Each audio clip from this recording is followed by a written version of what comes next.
Hello दोस्तों, welcome to ICM channel. आज हमसे यहाँ पे डिस्कस करने वाले हैं दो स्टॉक के बारे में। पहला है आपका नाइका और दूसरा यहाँ पे है टेक महिंद्रा। दोनों ही यार इंपॉर्टेंट टॉपिक है, क्योंकि दोनों एक इंपॉर्टेंट शेयर इसलिए है क्योंकि लगातार यहाँ पे गिरावट ही आपको देखने को मिल रहा है। कहीं ना कहीं जो टेक महिंद्रा में भी प्रेशर है, तो हम लोग यहाँ पे डिस्कस करेंगे कि इसका नीचे का क्या सपोर्ट आपको देखने को मिल रहा है और क्या ये स्टॉक यहाँ पे अभी ऊपर जाएगा या फिर नहीं। तो यार इस वीडियो को जरूर से अंत तक देखना, तो ही आपको सारा कुछ समझ में आएगा। तो पहले हमसे यहाँ पे डिस्कस करते हैं नाइका के बारे में। देखो, मैंने एक चीज़ आपको शुरू से कहा है कि नाइका खराब कंपनी नहीं है। वो अपने बिजनेस को ग्रोथ करने के लिए अपने प्रॉफिट मार्जिन को यहाँ पे कम कर रही है। अब जानते हो कि मार्केट में जो है बड़े बड़े आपको प्लेयर है, जैसे कि फ्लिपकार्ट आपका हो गया, अमेजोन हो गया, तो उनको यहाँ पे कंपटीशन देने के लिए अपने मार्जिन को यहाँ पे कम करना ही पड़ेगा।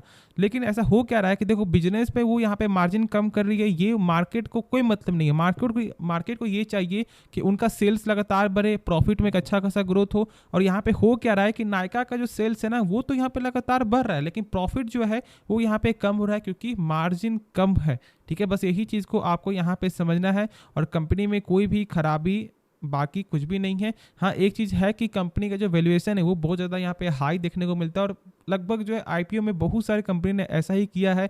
या फिर यहाँ पे आप देख लो नाइका, या फिर आपका एलआईसी, यहाँ पे कहीं ना कहीं आपको जो एलआईसी ने भी ज़्यादा यहाँ पे आपको वैल्यूएशन पे स्टॉक को लिस्ट किया। और ख़ास तौर से यहाँ पे आपका एक और कंपनी जो है पेटीएम, तो एक वैल्यूएशन के कारण भी स्टॉक में यहाँ पे गिरावट हो रहा है। यदि आपका वैल्यूएशन कंपनी का सही होता तो इतना ज़्यादा यहाँ पे गिरावट आपको देखने को नहीं मिलता। बस यही चीज़ आपको यहाँ पे समझना है। लेकिन अब बात आता है कि क्या हम लोग को यहाँ पे फ्रेश एंट्री अभी लेना चाहिए या फिर थोड़ा वेट कर। तो देखो, यहाँ पे अभी आपको वेट करना चाहिए। कंपनी का यहाँ पे बिजनेस क्यों ना अच्छा हो, सारा कुछ यहाँ पे सेल्स लगातार बढ़ रहा है, लेकिन जब तक कंपनी का एक अच्छे वैल्यूएशन पे नहीं मिल रहा है और जब तक यहाँ पे कंपनी का प्रॉफिट यदि आपको नहीं बढ़ता है, तब तक फिलहाल अभी यहाँ पे वेट ही करना सबसे अच्छा उपाय रहेगा। बाकी यदि आप चेक करोगे यहाँ पे, तो कंपनी का ई कॉमर्स, कॉस्मेटिक और रिटेल का यहाँ पे देखने को मिलता है बिजनेस। और साथ साथ जो इनका देख लो, आपको जो रेवेन्यू है, जो सेल्स है, वो तो यहाँ पे आपका बढ़ते हुए दिखाई दे रहा है 2022 के हिसाब से। लेकिन जो इसमें प्रॉफिट जो है ना, वो यहाँ पे कम है।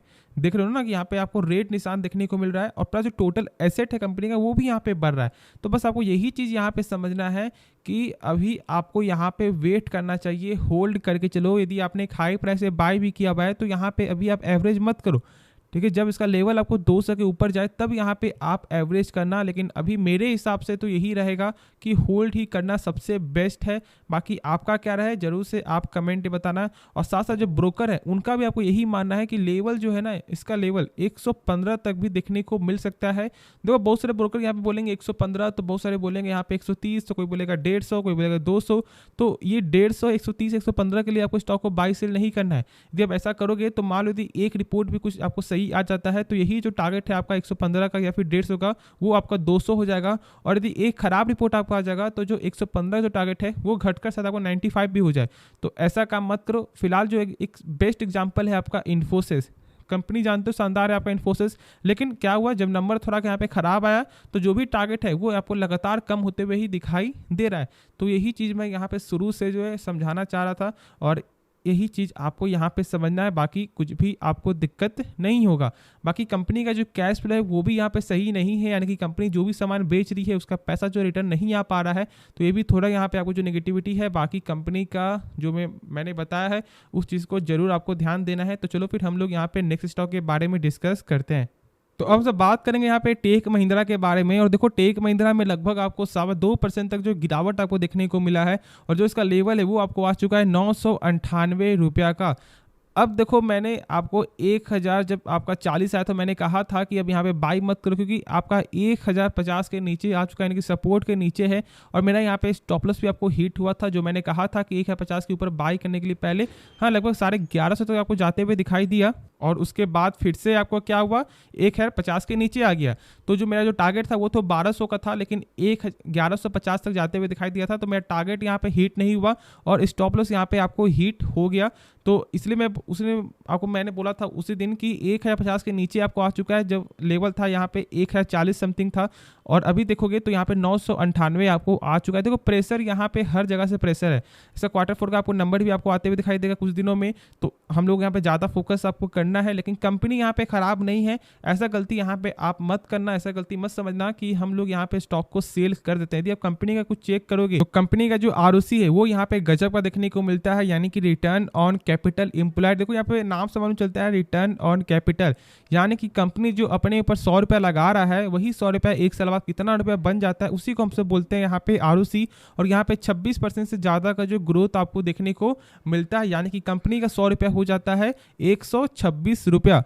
अब हम लोग यहाँ पे कैसे समझेंगे कि ये जो आरओसी है या फिर आपका आरओई ठीक है, तो देखो दोनों ही 12% के ऊपर होना चाहिए। और यहाँ पे यदि चेक करोगे तो दोनों ही आपका 2x टाइम्स तक ऑलमोस्ट जो है देखने को मिलता है। एक जो है 2x से ज़्यादा है तो एक थोड़ा कम है, तो दोनों ही नंबर यहाँ पे शानदार है। लेकिन देखो आरओसी में क्या होता है कि यहाँ पे रिजर्व प्लस आपको शेयर कैपिटल और आपका डेप्ट, ये तीनों चीज़ को जोड़ कर ये नंबर देखने को मिलता है। लेकिन आरओई में ऐसा नहीं है, आरओई में बस दो चीज़ को ही यहाँ पे कैलकुलेट किया जाता है, डेप्ट को यहाँ पे बाहर निकाल दिया जाता है। तो इसी बेसिस से आप यहाँ पे नंबर भी जो है निकाल सकते हो। देखो निकालने का बहुत सारा फॉर्मूला भी है, जैसे कि आपका जो शेयर होल्डर का आपको जो कितना इक्विटी है उसके बेसिस पे आपको निकालना है। लेकिन बस मैंने एक चीज़ आपको शॉर्ट में बता दिया है कि ध्यान देना कम से कम 12% के ऊपर ही होना चाहिए किसी भी स्टॉक का। बाकी आप यहाँ पे आगे बढ़ोगे कंपनी का तो सेल्स आपको लगातार यहाँ बढ़ते हुए तो दिखाई दे रहा है, लेकिन प्रॉफिट यदि चेक करोगे तो थोड़ा अप्स एंड डाउन है। लेकिन मैंने एक चीज़ कहा हुआ है कि देखो सेल्स सबसे ज़्यादा इंपॉर्टेंट है, यदि प्रॉफिट थोड़ा 19-20 भी हो जाए तो इससे कोई ज़्यादा कोई इंपैक्ट आपको नहीं पड़ता। ये चीज़ का भी आपको ज़रूर ध्यान देना चाहिए। कोई भी स्टॉक में तभी प्रेशर आता है जब उसका सेल्स में कमी आता है। और यदि आप यहाँ पे चेक करोगे तो फिलहाल अभी एक क्वार्टर बाकी है और उसके बाद भी यहाँ पे चेक कर लो तो जो सेल्स है वो पिछले ईयर को यहाँ पे ब्रेकडाउन आपका कर चुका है। एक आईटी सेक्टर का स्टॉक है और इसको जरूर आप यहाँ पे फोकस में रख सकते हो। एक अच्छे खासे लेवल पे स्टॉक मिल रहा है, क्योंकि यदि इसका पी चेक करोगे तो 19 से भी कम का पी यहाँ पे देखने को मिलता है। तो एक गुड वैल्यूएशन पे भी स्टॉक आपको मिलते हुए दिखाई दे रहा है। देखो बहुत सारे ब्रोकर जो टारगेट था वो था एक 1200 का, तो एक था यहाँ पे 975 रुपये का, तो 975 के लेवल पे स्टॉक जो है देखने को मिल सकता है जल्दी ही। तो एक अच्छा यहाँ पे आपको मौका मिल जाएगा। बाकी चेक करोगे यहाँ पे टोटल जो एसेट है कंपनी का वो भी यहाँ पे बढ़ रहा है। फिर कैश फ्लो का बात आता है, यानी कि कंपनी जो भी सामान बेच रही है क्या उसका पैसा रिटर्न आ रहा है, तो देखो यहाँ पे थोड़ा कम है। ठीक है, यदि आप चेक करोगे तो 5285 करोड़ है और इस नंबर से कम होना चाहिए। देखो यहाँ पे 5630 करोड़, यानी कि ऑलमोस्ट 8 से 9% जो यहाँ पे खराब देखने को मिलता है, लेकिन इतना चलेगा। ठीक है, तो दिक्कत वाली कोई भी बात नहीं है, आराम से यहाँ पे होल्ड करके चलो। बाई करना भी है तो लॉन्ग टर्म के हिसाब से बाई करना, लेकिन मेरा भी मानना होगा कि 950 के लेवल पे आप यहाँ पे बाई करो। यदि आपको ये लेवल देखने को मिलता है तो आराम से बाई कर सकते हो, लेकिन 20% करके, क्योंकि मार्केट अभी यहाँ पे वोलेटाइल है, तो इस चीज़ का भी आपको ध्यान रखना है। तो होप ये वीडियो पसंद आएगा। बाकी इस वीडियो में यदि आपको कुछ भी सीखने को मिला जरूर से इस चैनल को आप सब्सक्राइब कर सकते हो और इस वीडियो को लाइक करना यदि आपको ये वीडियो पसंद आए। तो मिलते हैं नेक्स्ट वीडियो में, तो तब तक के लिए धन्यवाद।